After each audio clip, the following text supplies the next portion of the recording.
Classroom management is based on one foundational element: care. I base it off of what Chevalier and McKinsey call caring for the students. Because I care for a student, I want to spend time with him, to get to know him on a personal level, to be someone he can trust. On the flip side, because I do care for a student, I will call him out on his misbehavior and discuss the consequences of his behavior. This is not because I dislike the student. Rather, because I do care for him and want what is best for him, I am willing to sit with him, talk about his conduct if it is inappropriate in a classroom setting. I strive to be a warm demander, where I listen and give attention to my students while also upholding standards and enforcing these standards. In all that I do, I demonstrate a heart for the students in both their academics and their personal lives. My personal goals are threefold.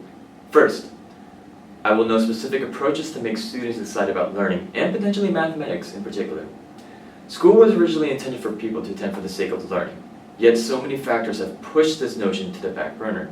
Whenever a student asks, "Why am I learning this?" I want to be able to say, because by learning something, you are becoming a more educated human being on this wonderful planet.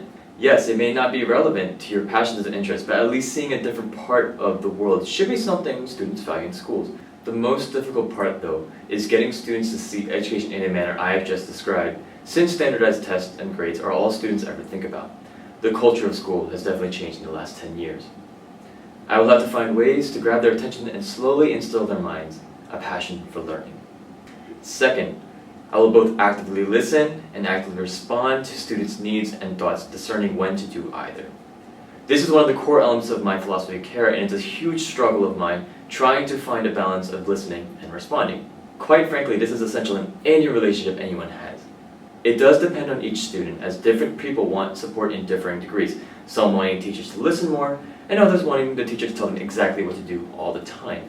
No matter what kind of student I have, though, I will strive to be a teacher who can do both listening and responding well, and show that I truly do care for my students. Ultimately, having teacher sensitivity to how students are doing is what this goal boils down to. It's all about being aware and alert. Third, I will help students know strategies to trust each other and to work together by modeling it. This personal goal relies heavily on the previous one. By developing relationships with my students and gaining trust by listening and responding to them appropriately, I can instill a sense of what it looks like to trust someone and to work with someone in spite of their differences. Furthermore, this is a crucial skill for students to learn as they grow older. Life is not always easy when it comes to working with people in a team, but learning how to deal with that early on in life, i.e. in school, is a crucial skill to develop.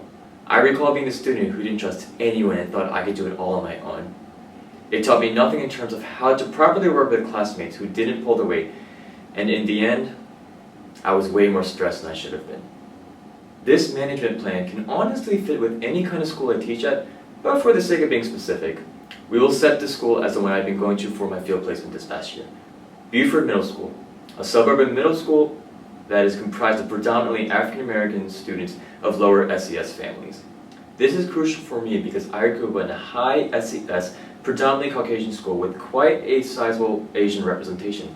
So the tone set by my classmates was very different from that set by the Buford students. I may need to approach these students in a different light, as they are most likely struggling with meeting their physiological needs, as noted in Maslow's hierarchy of needs.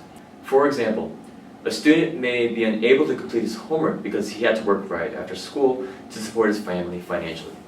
A student may come in hungry because she literally had no food at home. A student may come in an unstable emotional state because of a fight that happened the morning of school or the night before.